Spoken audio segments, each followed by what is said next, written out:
दोस्तों, ये खत हजरत अली का है जो मैं आप लोगों को पढ़कर सुनाना चाहता हूँ। वो लिखते हैं कि मैं वो हूँ जिसकी माँ ने उसका नाम हैदर रखा, यानी शेर, जंगल के शेर की तरह रौबदार। और पता है, मेरी खुशनसीबी का आगाज मेरी पैदाइश से भी पहले का हो चुका था, लेकिन शऊर की आंख खुलते ही मैंने खुद को जिस हस्ती के खिसारे मोहब्बत में पाया, वो मोहम्मद मुस्तफ़ा सल्लल्लाहु अलैहि वसल्लम थे।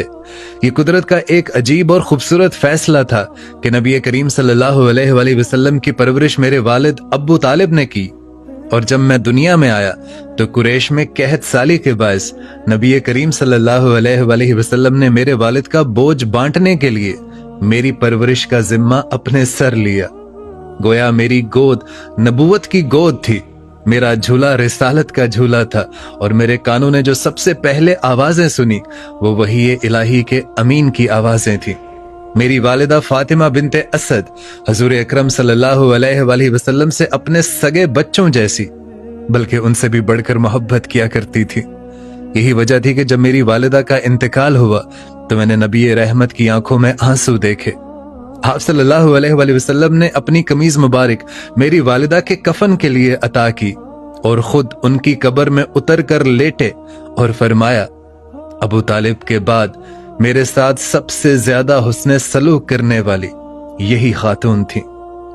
मोहरे नबूवत के बाद जब नबूवत का सूरज तलू हुआ तो मेरी उम्र सिर्फ 10 बरस थी। मैं उस वक्त भी नबी करीम सल्लल्लाहु अलैहि वसल्लम के साथ साए की तरह रहता था। एक रोज मैंने देखा कि हजूर अकरम सल्लल्लाहु अलैहि वसल्लम और खतीजतुल कुबरा इबादत में मशगूल हैं। मैंने पूछा, ये आप क्या कर रहे हैं? तो आपने मुझे तौहीद की दावत दी। चूंकि मेरा दिल बचपन ही से कुफ्र और शिर्क की आलूदगियों से पाक था और मैंने कभी बुतों को सजदा नहीं किया था, इसलिए मुझे करमुल्लाह वजह कहा जाता है। इसलिए हक की आवाज मेरे दिल में फौरन उतर गई। मैं बच्चों में सबसे पहले इस्लाम लाने वाला खुशनसीब ठहरा। 10 बरस की उम्र में जब बच्चे खेल कूद में मगन होते हैं, मैंने कायनात के सबसे बड़े सच को पहचान लिया था। मैंने देखा कि कुरैश मक्का आपका मजाक उड़ाते हैं, आपको तकलीफें देते हैं, लेकिन मेरा ईमान हर गुजरते दिन के साथ पुख्ता तर होता चला गया। और फिर वो 3 साल जो हमने शुएब अबी तालिब की घाटी में महसूरी में गुजारे, वो मेरी जिंदगी के सख्त तरीन आयाम थे। भूख, प्यास, बच्चों का बिलखना, कुरैश का समाजी बायकॉट। इस दौरान मेरे वालिद अबू तालिब ने एक आहिनी दीवार की तरह हजूर अकरम सल्लल्लाहु अलैहि वसल्लम का दिफा किया। जब भी रात होती मेरे वालिद मुझे हजूर अकरम सल्लल्लाहु अलैहि वसल्लम के बिस्तर पर लिटा देते और हुजूर को किसी और जगह सुलाते, ताकि अगर कोई कातिल हमला करे तो अली मारा जाए, लेकिन मोहम्मद सल्लल्लाहु अलैहि वसल्लम महफूज रहे। मैं हर रात मौत की आंखों में आंखें डालकर सोता था, और यही मेरी तरबियत थी। और फिर वो वक्त आया जब मेरे वालिद इस दुनिया से रुखसत हो गए। उनकी वफात का गम मुझे और हुजूर अकरम सल्लल्लाहु अलैहि वसल्लम को बहुत गहरा लगा। मेरे वालिद की वफात के बाद मक्का की जमीन हम पर तंग कर दी गई, और फिर वो तारीखी रात आई जब हिजरत का हुक्म हुआ। काफिरों ने दिरदा दिनी में नबी करीम सल्लल्लाहु अलैहि वसल्लम के कत्ल का मंसूबा बना लिया था। उस रात हजूर अकरम सल्लल्लाहु अलैहि वसल्लम ने मुझे फरमाया, ए अली, तुम मेरी चादर ओढ़कर मेरे बिस्तर पर सो जाओ, तुम्हें कोई नुकसान नहीं पहुंचेगा। ये इम्तिहान की घड़ी थी। बाहर नंगी तलवारें लिए दुश्मन खड़े थे और अंदर मैं मुतमईन सो रहा था। मैं जानता था कि यह बिस्तर मर्ग हो सकता है, लेकिन यह भी यकीन था कि जुबाने रिसालत से निकला हुआ लफ्ज गलत नहीं हो सकता। सुबह जब कफ्फार ने चादर हटाई तो मुझे देखकर दंग रह गए। मैंने लोगों की अमानतें जो हुजूर अकरम सल्लल्लाहु अलैहि वसल्लम के पास रखी थी वापस की, और फिर मैं भी मदीना की तरफ रवाना हो गया, जहां एक नई जिंदगी हमारा इस्तकबाल कर रही थी। मदीना मुनव्वरा में जब महाजिरीन और इंसार के दरमियान भाईचारा कायम किया गया तो हर किसी को किसी न किसी का भाई बनाया गया, लेकिन मैं तन्हा खड़ा था। मेरी आंखों में आंसू थे कि मेरा भाई कौन होगा। तब रहमतुल आलमीन ने मुझे गले लगाया और फरमाया कि ए अली, کیا تم اس بات پر راضی نہیں کہ تم میرے لیے ایسے ہو جیسے ہارون موسیٰ علیہ السلام کے لیے تھے، مگر فرق یہ ہے کہ میرے بعد کوئی نبی نہیں ہوگا۔ یہ وہ سند تھی جسے مجھے دنیا اور آخرت میں سرخرو کر دیا۔ اور ایک اور موقع پر نبی کریم صلی اللہ علیہ وآلہ وسلم نے مجھ سے فرمایا کہ علی، تم مجھ سے ہو اور میں تم سے ہوں۔ میرا معمول تھا کہ میں علم کا پیاسا رہتا، جب میں سوال کرتا تو وہ مجھے عطا فرماتے، اور جب میں خاموش رہتا تو وہ خود کلام کی ابتدا فرماتے۔ اسی قربت کا نتیجہ تھا کہ آپ نے فرمایا، میں علم کا شہر ہوں اور علی اس کا دروازہ ہے۔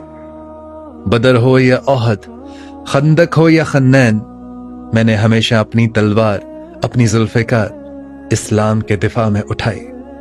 لیکن غزوہ خیبر کا واقعہ میری زندگی کا روشن ترین باب ہے۔ قلعہ خیبر فتح نہیں ہو رہا تھا، صحابہ اکرام کی کوششیں کامیاب نہ ہو سکیں۔ تب ایک رات خبر آئی کہ کل جھنڈا اسے ملے گا جو اللہ اور اس کے رسول کا محبوب ہے۔ پوری رات صحابہ اکرام اس تجسس میں رہے کہ وہ خوش نصیب کون ہوگا۔ اگلی صبح میری آنکھیں دکھ رہی تھیں، میں دیکھ نہیں سکتا تھا، لیکن حضور اکرم صلی اللہ علیہ وآلہ وسلم نے مجھے بلایا، اپنا لعاب دہن میری آنکھوں میں لگایا اور میرے لیے دعا کی۔ میری آنکھیں فوراً ٹھیک ہو گئیں۔ آپ نے جھنڈا میرے ہاتھ میں تھمایا اور فرمایا کہ اللہ اس کے ہاتھ پر فتح عطا فرمائے گا۔ یہ وہ ہے جو اللہ اور اس کے رسول سے محبت کرتا ہے، اور اللہ اور اس کا رسول بھی اس سے محبت کرتا ہے۔ اللہ کے فضل سے میں نے خیبر کا وہ بھاری دروازہ، جسے کئی مرد مل کر بھی نہیں ہلا سکتے تھے، اکھاڑ پھینکا اور مرحب جیسے پہلوان کو جہنم واصل کیا۔ یہ میری طاقت نہیں تھی، یہ نبوت کی دعا کا اثر تھا۔ میری زندگی کا سب سے حسین باب سیدہ کائنات فاطمہ الزہرا کے ساتھ رفاقت بھی ہے۔ میں نے حضور اکرم صلی اللہ علیہ وآلہ وسلم کی نور نظر سے نکاح کی خواہش انتہائی جھجک کے ساتھ ظاہر کی۔ میرے پاس مال و دولت کا نام و نشان نہیں تھا، لیکن میرے پاس جو سرمایہ تھا وہ رسول اللہ صلی اللہ علیہ وآلہ وسلم کی محبت تھی۔ نکاح کے وقت میرے پاس مہر کے لیے صرف ایک زرہ اور ایک اونٹ تھا۔ میں نے وہ زرہ حضرت عثمان کو فروخت کی اور اس کی رقم سے عطر اور ضروری سامان خریدا۔ نبی کریم صلی اللہ علیہ وآلہ وسلم نے خود ہمارا نکاح پڑھایا۔ جہیز میں ہمیں کیا ملا؟ ایک دھاری دار بستر، 2 چادریں، ایک چکی اور ایک مشکیزہ۔ آج لوگ جہیز کی نمود و نمائش کرتے ہیں، لیکن کائنات کی سب سے عظیم خاتون کے گھر میں یہی کل اثاثہ تھا۔ ہماری گھریلو زندگی مشقت اور محبت کا امتزاج تھی۔ فاطمہ اپنے ہاتھوں سے چکی پیستی، یہاں تک کہ ہاتھوں میں چھالے پڑ جاتے۔ پانی کا مشکیزہ خود اٹھاتی، جس سے سینے پر نشان پڑ گئے۔ ایک بار جب انہوں نے خادمہ کی درخواست کی تو میرے آقا دو جہاں صلی اللہ علیہ وآلہ وسلم نے ہمیں دنیاوی مدد کی بجائے تسبیح فاطمہ کا تحفہ دیا، یعنی 33 بار سبحان اللہ، 33 بار الحمدللہ اور 34 بار اللہ اکبر کا تحفہ دیا، اور فرمایا یہ خادم سے بہتر ہے۔ اللہ نے ہمارے آنگن کو حسین اور حسن جیسے پھولوں سے مہکایا جو جنتی نوجوانوں کے سردار ہیں، زینب اور ام کلثوم جیسی بیٹیاں عطا کی۔ ہم اکثر فاقے سے ہوتے، لیکن ہمارے دروازے سے کوئی ساحل بھی خالی ہاتھ نہ لوٹا تھا۔ اور پھر وہ دن آیا کہ جب نبی کریم صلی اللہ علیہ وآلہ وسلم اس دنیا سے پردہ فرما گئے۔ نبی کریم صلی اللہ علیہ وآلہ وسلم کے وصال کے بعد میں نے صبر اور خاموشی کا دامن تھامے رکھا۔ میں جانتا تھا کہ امت کا اتحاد سب سے اہم ہے۔ میں نے خلفائے راشدین حضرت ابو بکر، حضرت عمر، حضرت عثمان کے دور میں ہمیشہ مخلصانہ مشورے دیے اور قاضی کی حیثیت سے خدمات سر انجام دی۔ اور پھر وہ اندھوناک وقت آیا جب حضرت عثمان کو شہید کر دیا گیا۔ مدینہ میں شور برپا تھا، لوگ میرے پاس آئے اور خلافت قبول کرنے کا اصرار کیا۔ میں نے انکار کیا، لیکن حالات کا تقاضا اور مسلمانوں کے شرازے کو بکھرنے سے بچانے کے لیے میں نے یہ بھاری ذمہ داری قبول کی۔ لیکن ہائے افسوس، मेरा दौर खिलाफत खाना जंगियों की नजर हो गया। ये मेरे लिए सबसे बड़ी अजियत थी कि मुसलमान की गर्दन को काट रहा था। मेरी जिंदगी का सफर अपने इख्तिताम की तरफ बढ़ रहा था, लेकिन मुझे मौत का कोई खौफ नहीं था, क्योंकि हजूर अकरम सल्लल्लाहु अलैहि वसल्लम ने मुझे मेरी शहादत की खबर बहुत पहले से दे रखी थी। एक रोज आप सल्लल्लाहु अलैहि वसल्लम ने मेरी दाढ़ी और सर की तरफ इशारा करते हुए फरमाया था कि ए अली, पिछलों में सबसे ज्यादा बदबख्त वो होगा जो तुम्हारी इस दाढ़ी को तुम्हारे इस सर के खून से रंगीन करेगा। मैं उस दिन का मुंतजिर था। रमजान अल मुबारक का महीना था, 40 हिजरी। खवारिज ने मेरे मुआविया और उमरू बिन अल आस के कत्ल का मंसूबा बनाया। इब्ने मुलजम, वो बदबख्त तरीन इंसान, कूफा भेजा गया। 19 रमजान अल मुबारक की फजर थी। मैं मस्जिद कूफा में दाखिल हुआ। मैं लोगों को नमाज के लिए जगा रहा था। अस्सलात अस्सलात की आवाज लगा रहा था। अचानक इब्ने बिन मुलजम, जो ताक में बैठा था, उसने अपनी जहर आलू तलवार से मेरे सर पर वार किया। तलवार मेरे सर पर लगी और खून का फव्वारा फूट पड़ा। मेरी सफेद दाढ़ी मेरे खून से सुर्ख हो रही थी। नबी करीम सल्लल्लाहु अलैहि वसल्लम की वो पेशन गोई पूरी हो रही थी। इस शदीद तकलीफ के आलम में मेरी जुबान से बेसाख्ता ये अल्फाज निकले कि रब्बे काबा की कसम, मैं कामयाब हो गया। लोगों ने कातिल को पकड़ लिया। मैंने अपने बेटों हसन और हुसैन को वसीयत की कि अगर मैं जिंदा बच गया तो मैं अपनी जानो और ये जाने, लेकिन अगर मैं शहीद हो जाऊं तो कसास में सिर्फ एक वार करना और इसके अज़ा ना काटना। मैंने उन्हें सब्र की तलकीन की और अल्लाह के हुजूर पेश हो गया। मेरा आने वाली नस्लों को यह पैगाम है कि आज मैं तुम में नहीं हूं, लेकिन मेरे अकवाल, मेरी सीरत तुम्हारे लिए मशअले राह है। ऐ लोगों, मेरी जिंदगी से सबक सीखना। बंदे को चाहिए कि अपने रब के सिवा किसी से उम्मीद ना रखे, अपने गुनाहों के सिवा किसी चीज का खौफ ना रखे।